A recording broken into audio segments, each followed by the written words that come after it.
On June 4th, 2004, it was about 3:30 in the morning, and I remember waking up to a knock at the door. I remember hearing a knock, and I went upstairs and I ran into my mom's room, and I saw just my mom was there. I told her, "Mom, someone's knocking," and I looked out the window, there were sirens.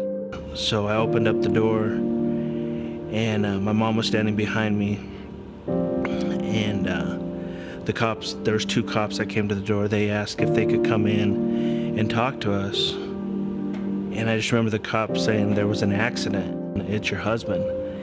And my mom's like, "Oh no, where is he? Let's go see him."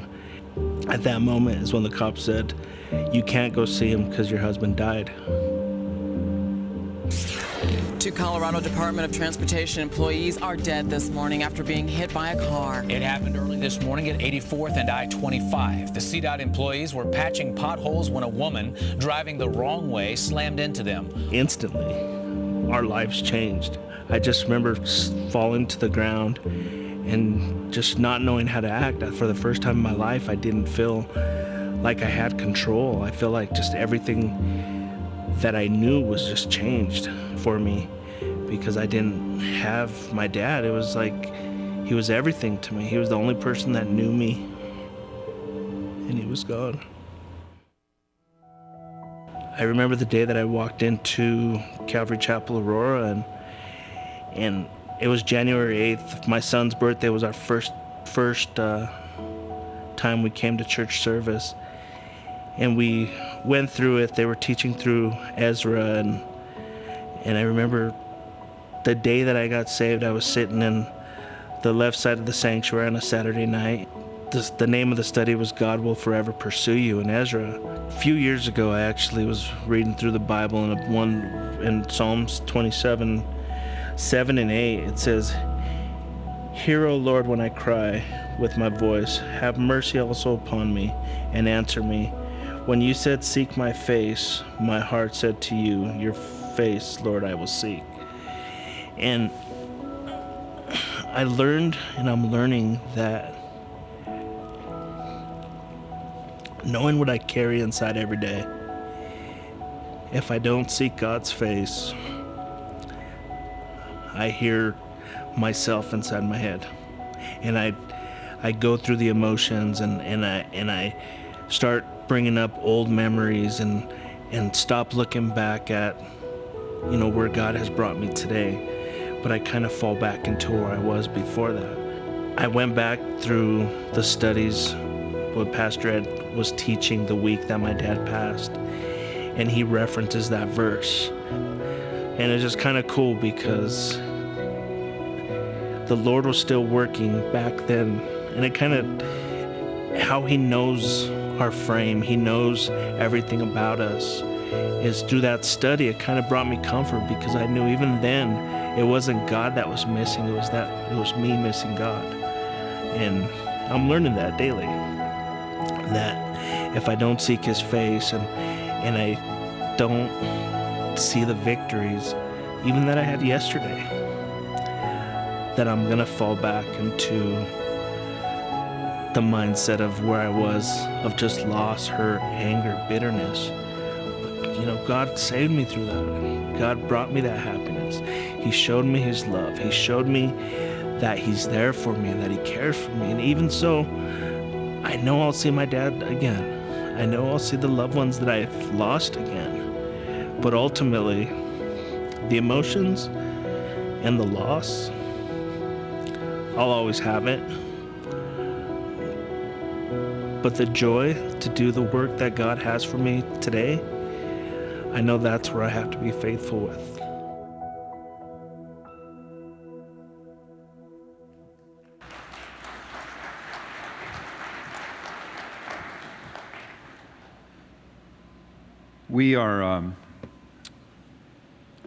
We're trying to put together stories of people that in our church, sitting right alongside of you. Frank usually sits right over here, that are carrying things in their lives and that are facing these heavy situations like your neighbor is, like your coworker is, like the people at Safeway are, and when you go to Costco, and all around our community, God wants us to interface with our community. And it was in this series of studies, we want to show you the reality of the hope that's found in Jesus Christ.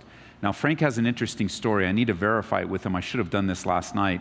But the way I remember him sharing it with me is that there was something wrong with his radio, and it was stuck on 89.7. And he was listening to 89.7 and then found out that there was a church in his city. He lives here in Aurora, and there was a church here. And he showed up, during that time a few years ago where the gospel was presented, and he responded to the gospel, and this has become his home church. He's been serving here and raising his family here ever since. But through the process of getting to know him, God had something far even beyond what he could think or ask in terms of being here, that God would use the radio. God would use the radio at that point. Now, let me just say this, because some of you weren't around back 7 years ago when we purchased this radio station. The radio station was a dramatic step of faith for us. It was outside the scope of anything that a normal church would think about. And we certainly never thought it would be. It was not just a massive step of faith, but it was a very expensive step of faith for us. The station itself, besides all the other things, was $3.1 million for the radio station. And we really believed it was from the Lord, and we stepped out and went in that direction. And as a fellowship family, we were able to. So when you hear that God gave us the station, just understand it wasn't given to us for free. Although where God guides, he provides, so he takes care of that. But I say that all to say this. During that time, there was a lot of excitement. As I announced it, people were excited. I said, if you want to give and support that, please do. I think the Lord's going to use it greatly. But not everyone was so excited. And I had a couple people contact me and say, you know what, Ed? All you're trying to do is build a name for yourself. We don't need another radio station in this city. There's already, and I mean, they laid into it. And I said, well, hey, bro, I'm not, this isn't, you don't understand. Let me explain. I don't want you to explain it to me. We can't come to this church anymore. And that literally happened, two different people. And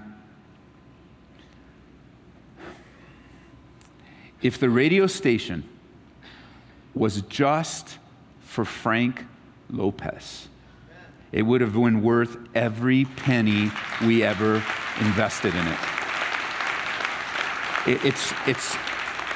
It's far more than that.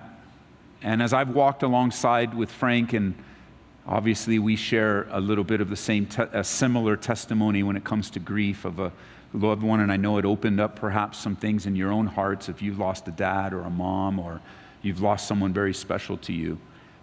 But we need to just do what God's put on our heart and just do it. And just know that the Lord's going to do what he's going to do. And it wasn't just for Frank. It's for a lot more people than that. But that's an important thing. Now, let's close the loop. What time is it? It's second service, so it doesn't matter. It does matter. Little did he know that through this relationship that Frank has with Calvary Aurora, that today, in the last couple years, Frank now runs Grace FM. He's the guy that takes care of Grace FM. He's the one that whenever you turn on, whenever you turn on the dial, just thank God for Frank, and thank God for reaching Frank, because you can't plan that kind of stuff. You just don't know what God's going to do.